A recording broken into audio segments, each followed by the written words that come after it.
Dobrý deň, vítajte pri videu o holandskom jazyku, ktoré sa bude venovať skloňovaniu prídavných mien. V holandskom jazyku môžu prídavné mená byť v dvoch základných pozíciách, a to buď osamotené prídavné meno, alebo môže byť prídavné meno pred iným podstatným menom.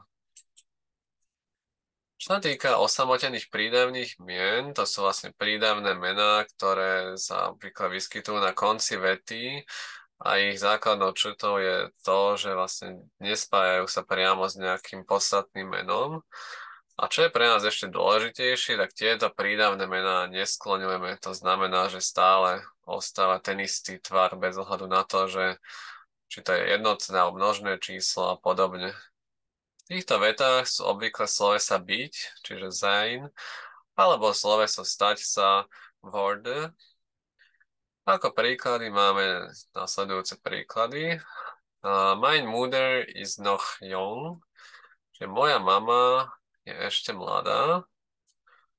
Tu vlastne vidíme prídavné meno jung, ktoré nemá koncovku. A vlastne aj vidíme sloveso sein, teda v tvare is pre tretiu osobu.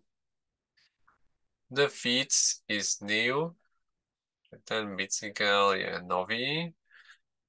Prídavné meno nový opäť nemá žiadnu koncovku, keďže je osamotené. Na sloveso sein tu máme opäť. No a your father wordt out, čiže tvoj otec starne, či doslova stáva sa starým, doslovesom wurde, stať sa. No a prídavné meno out opäť nemá žiadnu koncovku. No, potom druhý typ prídavných mien, to sú tie pred podstatným menom, tie to nazývame aj v rámci väzby, či tá väzba sa má na mysli s podstatným menom. A mnohokrát aj s nejakým členom, či už určitým alebo neurčitým, a prípadne aj nejakým ekvivalentom členu, čiže napríklad nejaké privlastňovacie zámena, ukazovacie zámena a podobne. Je to trošku zložitejšie, pretože môžu nastať dva prípady, či buď neskloňujeme, respektíve nie je žiadna koncovka, alebo skloňujeme a vtedy je koncovka e. No a nás zaujíma vlastne, že kedy tie prídavné mená neskloňujeme. Tieto prípady je dobre sa naučiť naspamäť, aby sme potom vedeli, že v tých ostatných prípadoch už budeme musieť to ečko pridať. Takže prvý prípad je stredný rod v neurčitom tvare. Neurčitý tvar môže byť buď samozrejme neurčitý člen, ale taktiež aj ďalšie slovíčka, ktoré tu máme, čiže chein, either, elk, velk, zilk, fail, weinig, wat, genoeg, einig a menig. Môžeme si ich aj preložiť. Čiže žiaden, každý, tiež každý, potom ktorý, taký, veľa, málo, trochu, alebo prípadne aj málo, dosť alebo dostatok, niektorý a mnohí alebo mnohé. Všetky tieto slovíčka možno nahradiť neurčitým členom alebo naopak vlastne v rámci skloňovania to bude vyzerať potom rovnako. No a čo sa týka príkladov, máme tu an out house, čiže nejaký starý dom alebo starý dom. House je stredného rodu, takže preto prídavné meno out nebude mať žiadnu koncovku čiže ostáva ten istý tvar. A je to vlastne presne to, čo sme hovorili, čiže stredný rod to je a neurčitý tvar kvôli neurčitému členu. Potom chain, braid, bed, čiže žiadna široká posteľ. Bed je opäť stredného rodu, takže braid nenadobúda koncovku, keďže chain je vlastne tiež ekvivalent toho neurčitého člena. No a tretí príklad, weinig warm water. Water ako voda je stredného rodu, warm, teplý alebo horúci, teda potom nebude mať koncovku, čiže málo teplej vody. No a potom už vlastne sú to len rôzne výnimky, ktoré tiež je dobre sa naučiť. Toto je vlastne najčastejšia výnimka, a to sú teda prídavné mená zakončené na N, ale taktiež aj na tzv. Zvláštne samohlásky, ktoré sa bežne nevyskytujú pri prídavných menách. A to sú teda A, E, O a Y. No a príklady máme teda N eigen fiets, čo je vlastný bicykel. Tu vlastne teda prídavné meno je zakončené na N. Ako vidíme, to je, že automaticky tam už nemôže byť žiadna koncovka bez ohľadu na to, že akého je rodu Fiets, to nás už vlastne vôbec nezaujíma.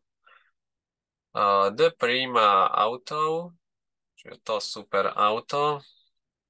Prima zakončené na A, takže už vlastne nemôže byť koncovka. No a Haar, oraný je rok, čiže jej oranžová sukňa. Takže oran je zakončené na E, takže už žiadna ďalšia koncovka nebude. Potom sú to ustálené spojenia, ako máme teda uvedené het persoonlijk voornaamwoord, čiže osobné zámeno, alebo aj napríklad het openbaar vervoer, čiže verejná doprava. Je to síce určitý tvar, ale teda koncovka E tu nebude, lebo teda sú zaužívané frázy, ustálené spojenia. Potom to môžu byť látkové prídavné mená. Tieto môžu aj mať zakončené, teda, môžu mať koncovku N, ale aj nemusia, aj keď často sa stáva, že tá koncovka tam je. Nehrá to žiadnu rolu, ale môžeme si teda všimnúť, že tá koncovka N je častá pri týchto látkových prídavných menách. Či už je to tak, alebo onak, žiadna koncovka tu už potom nebude. N, aluminium boat, čiže hliníková loď.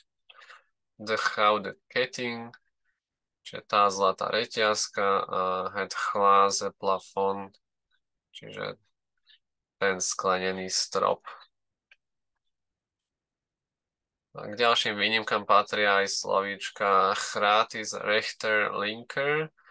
Tieto automaticky teda nenadobúdajú koncovku bez ohľadu na to, v akom sú slovnom spojení.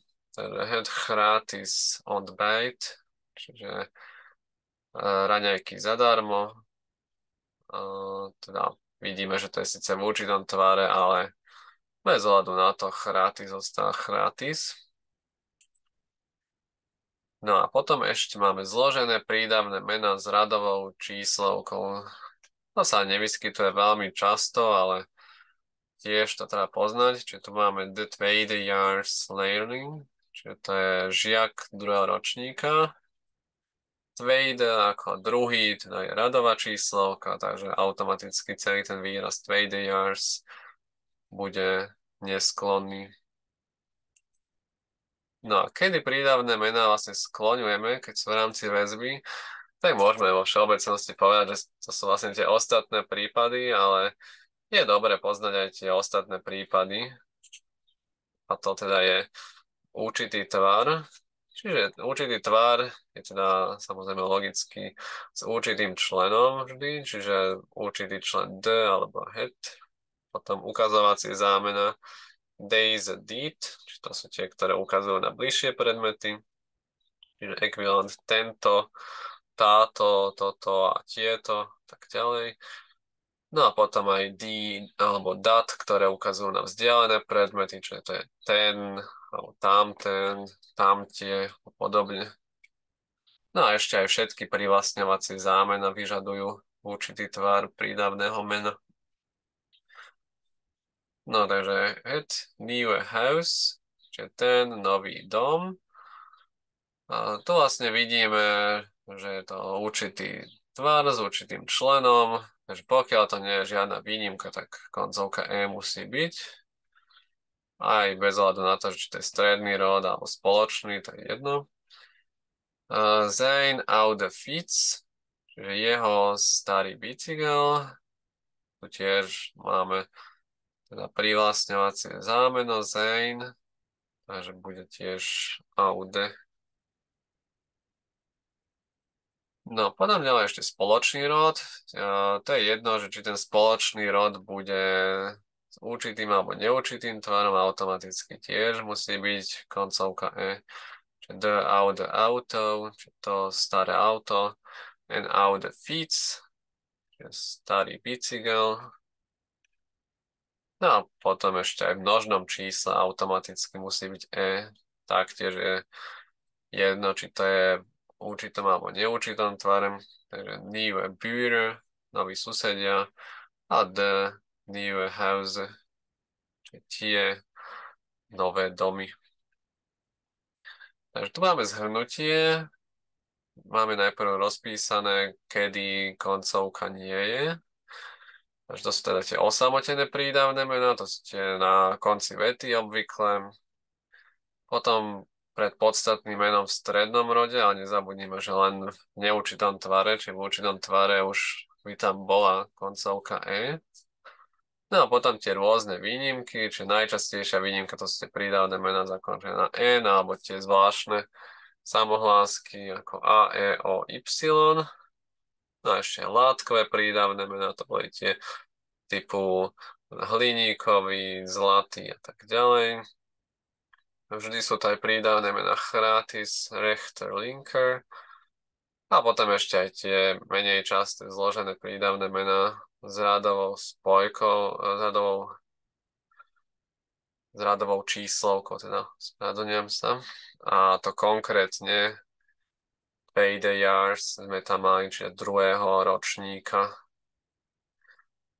No a potom ešte teda koncovka E, tak to je vlastne v tých ostatných prípadoch, čiže určitý tvar, spoločný rod alebo množné číslo. A ak by ste mali záujem, tak cvičenia je možné si vypracovať aj na našej stránke a odkaz nájdete pod videom. Prípadne je možné sa preklikať aj cez jazykyporiadne.sk.